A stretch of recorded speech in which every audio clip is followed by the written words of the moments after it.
Aceh Daralun, penahan ombak di kawasan pantai Danau Belibis, Pulau Sarok, Kecamatan Singkil, tak kunjung dibangun.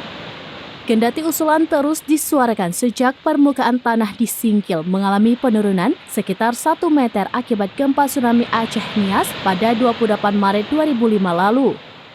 Dampak penahan ombak tak kunjung dibangun. Air laut masuk ke daratan Singkil ketika musim angin tenggara. Ombak laut juga menghancurkan bangunan warga di objek wisata Danau Belibis.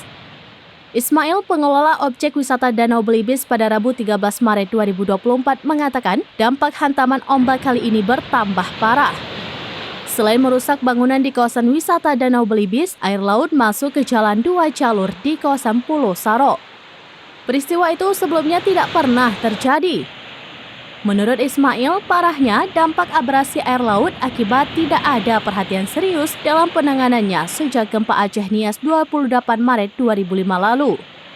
Padahal dirinya terus menyuarakan agar segera ada perhatian. Kawasan pantai Pulau Sarok yang di dalamnya termasuk objek wisata Danau Belibis terus tergerus abrasi.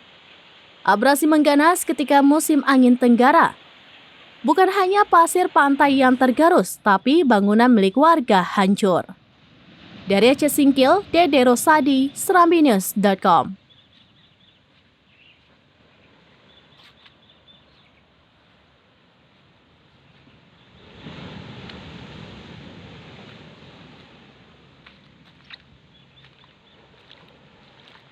Download Tribun X sekarang, menghadirkan lokal menjadi Indonesia.